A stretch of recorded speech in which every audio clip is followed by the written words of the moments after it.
The sun burned harshly over the quiet village of Umokoro the day Ada's life changed forever. It was the kind of heat that made the ground crack and the air tremble. But the fire inside her chest burned even hotter. Her father stood before the elders, his head bowed, his voice trembling as he agreed to exchange his only daughter for a piece of farmland. The debt collectors had been circling for months, and this was the only way to save the family.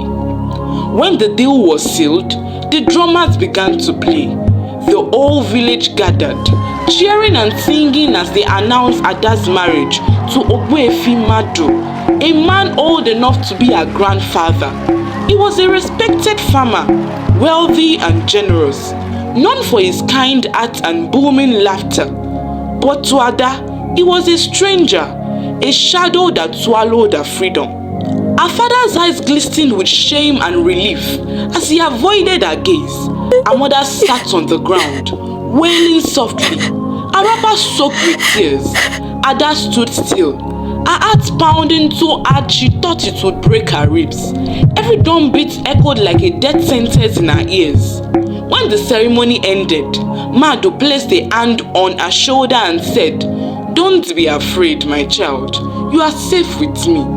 His voice was gentle, but Ada could not bring herself to reply. That evening, she was led to her new husband's home, a wide mud house with a raffia roof and glowing lanterns. Laughter filled the compound. Madu's late brother's widow, Mama Ijeoma, welcomed her warmly. "You are my daughter now," she said. For a moment, Ada's tears dried. Maybe life here wouldn't be so bad. Madu was not cruel. He smiled often and treated her gently, calling her my jewel, as he played his drum by the fire each night. But inside, Ada felt nothing but silence. Her body sat in Madu's home, but her soul was still trapped in her father's yard. And though the village slept peacefully that night, Ada knew her own storm had just begun. The first few days in Madu's home passed like a slow-moving shadow. Ada tried to adjust to her new life, but the silence inside her heart refused to fade. Every morning, she swept the yard, fetched water, and cooked his meals, her body moving, but her spirit far away. Madu was kind, yes, but kindness could not fill the emptiness of a loveless marriage. Each night, she sat by the fire while Madu played the talking drum. His deep voice carried old village songs, songs of war, harvest and peace. The sound should have comforted her, but instead, it reminded her of what she had lost, her freedom. Mama Ijeoma watched her closely. The older woman had lived through many storms and could see pain even behind a smile. One evening, she said softly, "My daughter, your eyes are heavy. You must learn to carry your faith with strength." Ada nodded politely, even though her throat ached with words she could never say. Everything changed one evening when Madu's nephew, Chike, returned home from the city. He arrived carrying a worn leather bag and a confident air. The villagers whispered about him, the educated artist who had rejected city life to follow his own dreams. When Ada saw him for the first time, she forgot how to breathe. He was tall, broad-shouldered, with skin that glistened under the sun and eyes that carried both curiosity and quiet fire. "Uncle," he greeted, bowing slightly. "I'm done with school. I want to stay home and work on my heart." Madu laughed warmly. "Ah, city boy, welcome home. The land will teach you patience." That night, as Madu played his drum, Ada pretended to be asleep. Through half-closed eyes, she saw Chike sitting near the flames, carving wood with steady ends. The orange glow kissed his face, and his expression was calm, focused, almost holy. When he caught her looking, he smiled faintly. Ada turned away quickly, her heart thumping like the drum beat in the dark. It was that night she realized something dangerous had begun, something she could neither stop nor confess. The sun rose softly over the village, bathing the fields in a golden glow. Ada carried her basket of clothes towards the stream. The morning air was cool and calm. It was her favorite place, the only spot where she could breathe without feeling washed. She knelt by the water, dipping her wrapper into the stream. Her reflection stared back, tired eyes, cracked lips, and a sadness too heavy for her young face. As she scrubbed the clothes, she whispered, "Is this how my life will be?" Then she heard footsteps behind her. Turning sharply, she froze. Chike stood a few steps away, bare-chested. The sun hit his skin, and for a second, she forgot to hide her surprise. "I didn't mean to scare you," he said, smiling slightly. "I came for water." Ada looked away quickly, her voice trembling. "You shouldn't be here. People will talk." Chike knelt beside her, filling his calabash from the stream. "Let them talk," he said calmly. "They already talk about everything." She tried to laugh, but her heart pounded like the talking drum at the evening fire gatherings. He looked at her again, this time with something soft in his eyes. Pity maybe, or longing. "Are you happy here?" he asked quietly. Her hand stopped moving. For a long moment, she didn't answer. Then in a whisper, she said, "Happiness is for those who have a choice." Chike's eyes darkened. "You deserve more than this life, Ada." She looked at him, tears forming in her eyes.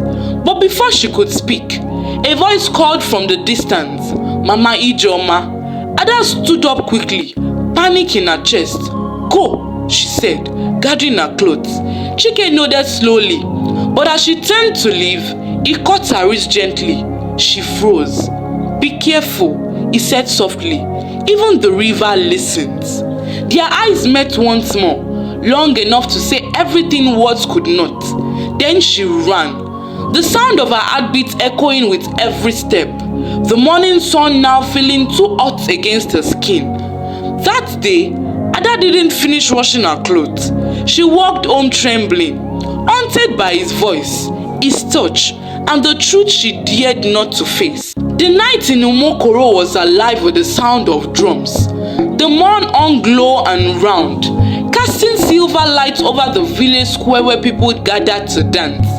Ada sat quietly beside the fire, pretending to enjoy the rhythm. The heat from the flames warmed her face, but inside she felt cold and restless. Across the fire, Chike sat carving a small wooden mask, his eyes occasionally lifting towards her.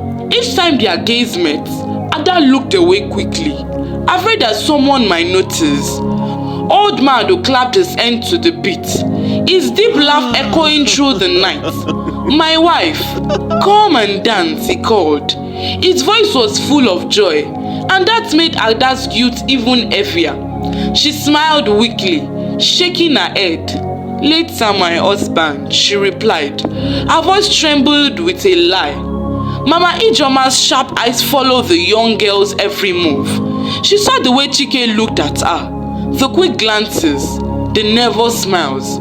She leaned closer towards a neighbor and whispered, "Something is not right between them." The woman nodded slowly, her eyes narrowing. When the drums stopped, the villagers began to drift away, their laughter fading into the night. Ada remained by the dying fire, staring at the glowing embers. She thought of her parents, of the land they are choosing over her happiness. Then she thought of Chike, and her heart beat faster. The sound of footsteps made her turn. It was him. "You shouldn't be here," she said in a low voice. "I could say the same to you," Chike replied softly, the air thick with things unsaid. Ada whispered, "They will kill us if they find out." Chike looked into her eyes, his voice firm. "Then, let them try. I can't stop what I feel." Ada's lip parted, her breath shallow, and before fear could stop her, she reached for him. Their lips met, soft at first, then fierce, desperate, as if the night itself demanded their secret. When they finally pulled apart, she whispered, "This is wrong." Chike's reply was quiet but certain, then let the gods judge us later. From the shadows, unseen by both, Mama Ijoma stood frozen, her eyes wide with shock. The gods has just been awakened. Days turned into weeks, and Ada's life took on a dangerous rhythm. Every morning, she cooked and fetched water like every obedient wife. But each night, when the village grew quiet and the last lanterns went out, she slipped away to meet Chike. Their meeting place was a small workshop behind the house, a place filled with the smell of wood shavings and palm oil lamps. There, they would sit close, whispering in the dark. Sometimes, it would carve out small trinkets, a bracelet, a bird, a hat, tokens of a love that could never see daylight. "I wish I could take you away from here," Chike said one night. "Where would we go?" Ada said softly. "The God sees everywhere." He laughed quietly. "Then we'll hide from men, not gods." Ada smiled faintly, though fear shadowed her eyes. One morning, Mama Ijoma confronted her while she swept the compound. "You've been glowing too much lately. Are you sure you're not hiding something? Be careful, my daughter. The gods don't sleep forever." That night, Ada told Chike what his mother had said. "She suspects us. Then we must stop seeing each other," he said reluctantly. But neither of them moved to leave. The silence stretched between them until Ada whispered, "I can't." Their secret meetings continued, each one riskier than the last. And soon, the signs began to show. Ada's body changed. Her face glowed differently. Her steps became slower. When she realized what was happening, her heart sank. She counted the moons. She hadn't seen her monthly flow. Panic took over her. The next evening, she met Chike by the stream, tears in her eyes. "Chike," she said, her voice breaking, "I am with a child." His face turned pale. The air grew heavy between them. "What have we done?" he whispered. Behind them, the forest was silent, too silent. The moon hid behind thick clouds that night, as if refusing to witness Ada's shame. She sat by the riverbank, her knees pressed to her chest, staring at her reflection rippling in dark water. "What have I done?" she whispered.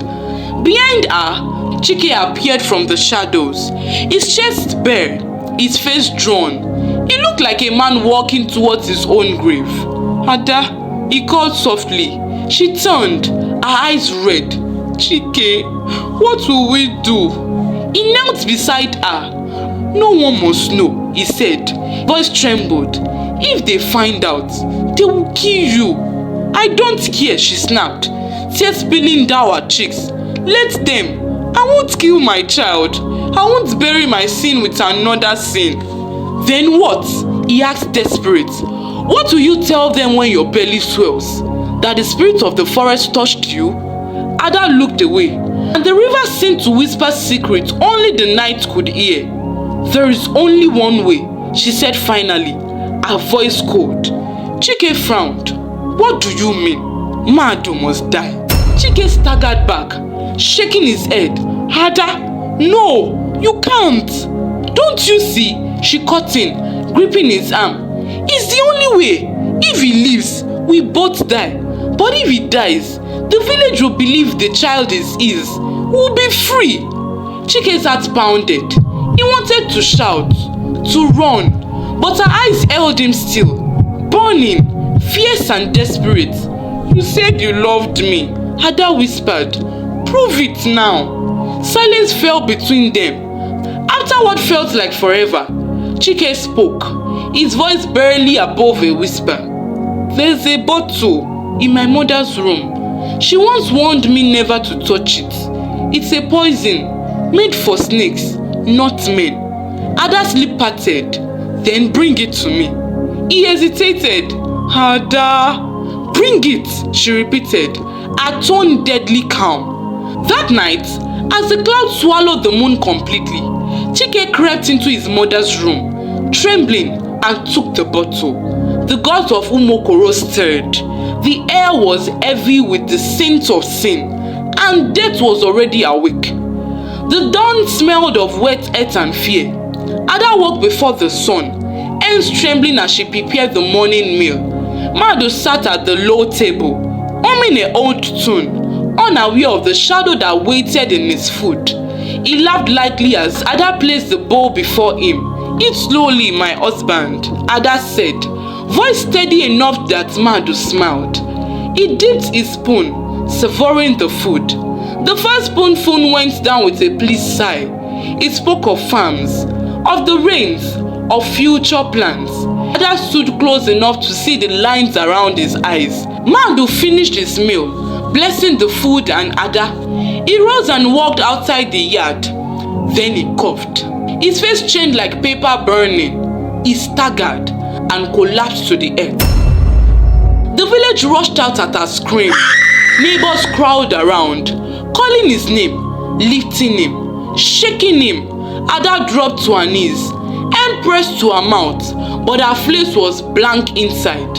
When the elders carried him away for burial, their words were quiet and heavy. No one suspected the kitchen, the bottle, or the whispered bargains. Ada watched them close the grave. A child turned within her.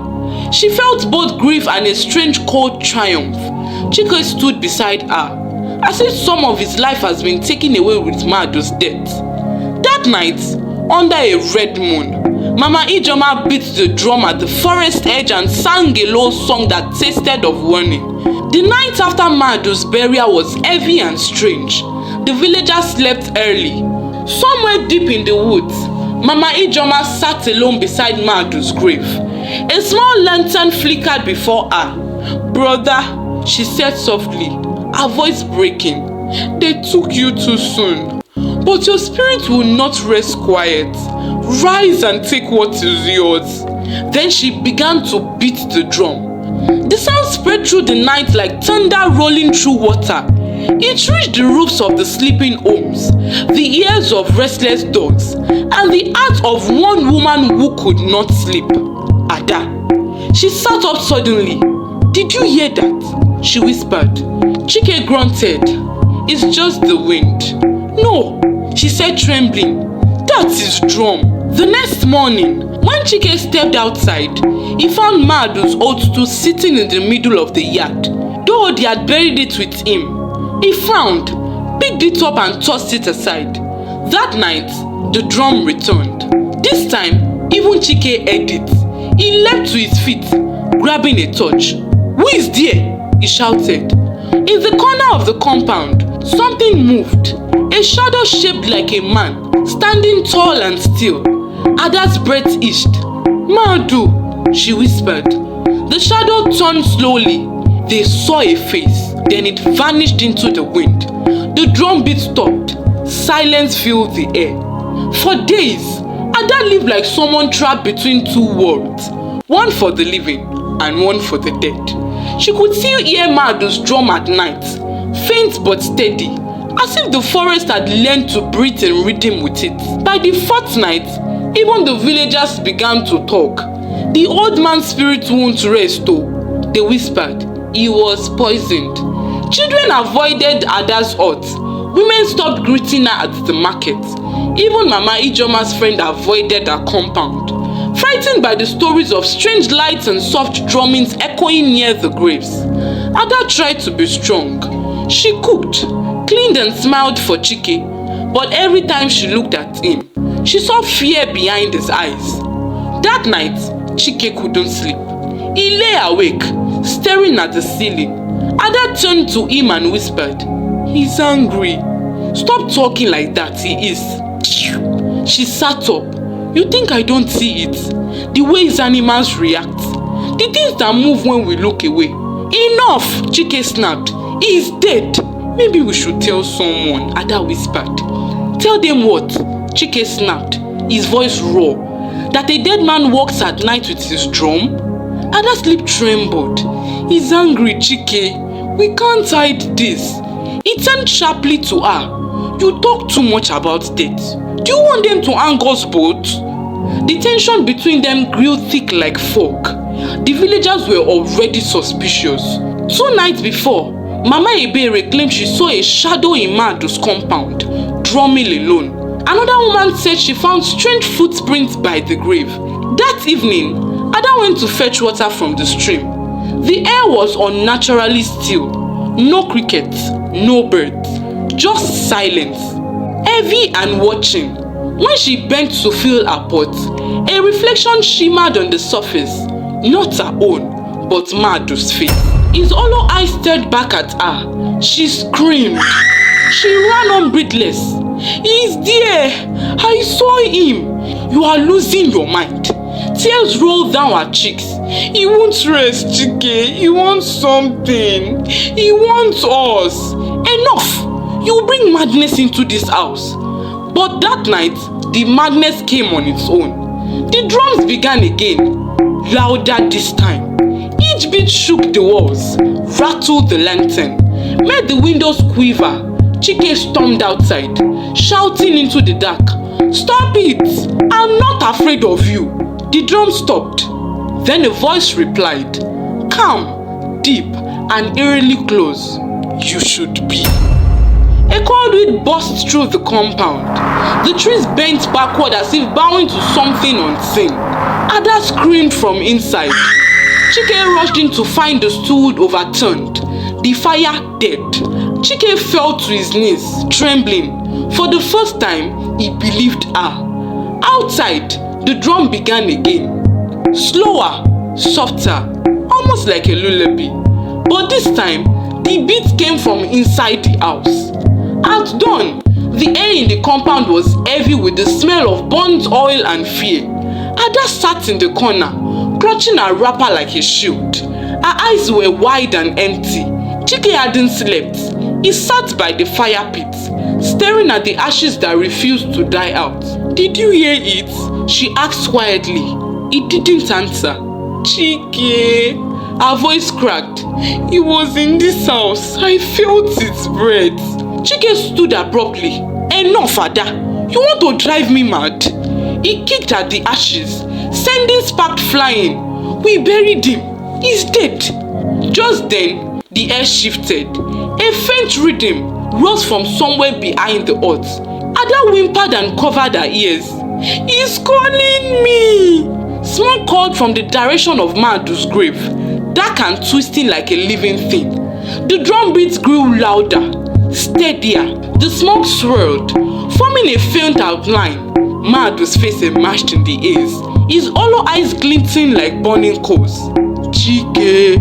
The voice was deep and distant. "You ate from my bowl and took what was mine. She was my wife." Ada screamed inside the hut as the walls trembled. She fell to her knees, clutching her belly. "Please, leave us." The smoke burst through the doorway, circling her. She felt cold fingers brush her neck. Then a voice, whispering close to her ear, "The child belongs to me." Ada screamed. Chike rushed in, grabbing her, but the lantern light flickered violently and then went out. Everything turned dark. When the flame returned, the smoke was gone. Only Ada's faint sob filled the air. And when Chike looked down, he saw something that made his blood freeze. A small black handprint burned into Ada's swollen belly, pulsing faintly with every beat of her heart. The dead had made their claim. The following morning, the village woke to Ada's screams. Her voice tore through the air like a wounded animal. When Mama Ijoma rushed in, she found Ada curled up to the floor. "Who did this to you?" Mama Ijoma demanded, grabbing her shoulders. Ada's eyes were wide with terror. "He came," she whispered.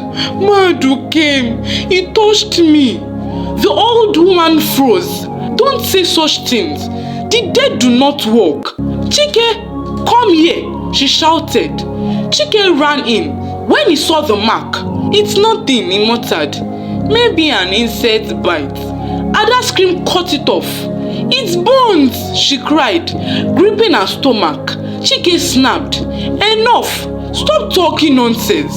By evening, word had spread across the village.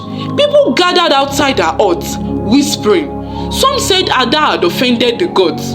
Others said she had slept with an evil spirit. But inside, the tension thickened like smoke.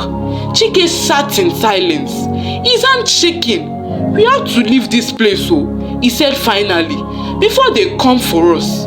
Ada looked up weakly. "Where will we go? His spirit will follow me everywhere." Ada whispered to Chike. Her voice was weak but sharp. "If the dead have claimed me, then I must claim them too." Chike frowned. "What do you mean? We end this in the same forest where it began." The next morning, Ada stood at the doorway. Her eyes were swollen from sleeplessness, but her resolve had hardened like stone. "Are you sure about this?" Chike asked quietly, his voice cracking. He had barely eaten. Haunted by the mark on Ada's belly and the drums that echoed faintly at night. "I'm not waiting for him to come again," Ada said firmly. "I will face him where his spirit was called." By evening, they entered the forest. The trees towered like silent watchers. The deeper they went, the colder it grew. Though the air was still, then Ada stopped. In a small clearing ahead stood the wooden drum, half buried in red soil. No one had touched it, yet it glistened as if freshly polished. Ada's heart pounded. "He's waiting," she whispered. "Don't." Chike eased as she stepped forward. But it was too late. Her fingers brushed the drum's rim, and a sharp pain shot through her chest. From the darkness, a faint glow began to rise, the shape of a man forming from mist and smoke. "Madu!"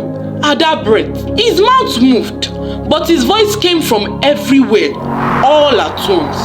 "You stole what was mine." Ada trembled. "You stole my life first." But Madu's spirit slammed the staff into the ground.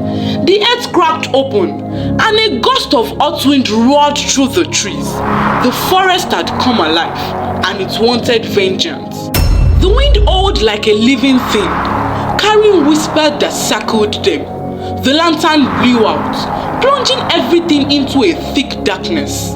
Chike shouted, "Ada, run!" But his voice was swallowed by the storm. Madu's spirit loomed larger, his body flickering between smoke and bone. "For every drop of blood you spilled, a soul must answer," he said, voice trembling like thunder. Ada clutched her stomach. The mark on her belly glowed red. "Please," she begged, falling to her knees, "let my child live." The spirit paused, just for a moment. Then it lifted the drum and began to beat again. Chike ran to Ada, pulling her close. "We have to destroy it," he shouted. "The drum is the key. Then help me." They launched towards the drum, but the ground split open, throwing them apart. Madu's ghostly hand reached for Ada, cold and heavy. "You cannot break what was bound in death," he said. She grabbed the burning branch that had fallen from the lightning-scorched tree and struck the drum with all her strength. It burst into flames. The storm stopped. Silence fell. When the smoke cleared, the drum was gone. So was Madu. But Ada didn't move. She lay still, her hands over her belly. "Ada!" Chike called, shaking her. Her lips moved faintly. "He's not gone. He's inside me now." Weeks passed. The forest returned to its eerie calm. The villagers avoided it, whispering that Ada had brought something back with her. Ada stayed mostly indoors, pale and silent. Her belly grew larger. But the mark remained, darker now, almost like a burn that pulsed faintly at night. Chike watched helplessly. He tried to call a priest, but no one dared come near. "The woman is cursed," they said. "Let the gods handle her fate." But one night, as he lay beside her, he felt it, a movement inside her belly, stronger than any human kick. It felt like a hand pressing outward. Ada turned to him slowly, her eyes cold and distant. "He's waiting, Chike. He says the bloodline isn't over." The night Ada went into labor, the air was thick and heavy. Mama Ijoma came despite her fear, clutching a rosary and muttering prayers. Chike paced outside, praying for it to end. Ada screamed. Long deep cries that shook the earth. The midwife ran out suddenly, her face pale as ash. "It's not natural, oh," she gasped. "The child does not bleed." Chike pushed past her and entered the room. Ada lay trembling, drenched in sweat. Beside her, the newborn moved, silent, eyes wide open, already staring at him. His skin was dark but cold, its pupils white, and when it opened its mouth, he smiled, Madu smile. Ada began to sob uncontrollably. "He's come back, I told you." From that day, the village was never the same. Livestock died mysteriously. The river ran dark. Ada's stride grew fast, too fast. At 6 months, he could walk. By 1 year, he could talk. His first word was drum. Chike tried to pretend it was normal, but deep down, fear gnawed at him. One evening, Chike woke to find the child gone. He followed the sound, faint drum beats coming from the edge of the forest. There in the moonlight stood the boy, drumming on the soil where Madu was buried. "Stop!" Chike yelled, running forward. The boy turned slowly, his eyes glowing white. "Don't stop me, father," he said calmly. "Grandfather is calling." And the ground began to shake. The forest blazed with light, not fire, but something otherworldly. Chike carried the boy, trying to run, but the child's body grew heavier with each step, unnaturally heavy, as though something was inside him. "Let me go," the boy said, his voice no longer innocent. "He wants to finish the song." Chike cried, "You are not him, you are my son." Ada appeared behind them, her hair wild, eyes empty. "Let him go," she said quietly. "This is how it ends." The boy turned to her. "Mother, come." Ada smiled faintly. She walked into the glowing forest with the child, the air armed with drums, louder and louder. Chike tried to follow, but the light swallowed them both. When it faded, they were gone. Only the drum remained, still breathing on its own. And the villagers say to this day, the forest of Umokoro still sings at night. The sound of a mother, a child, and a vengeful spirit drumming as one. What is the moral of this story? Drop your thoughts in the comment section below. Follow us for more stories. Bye for now.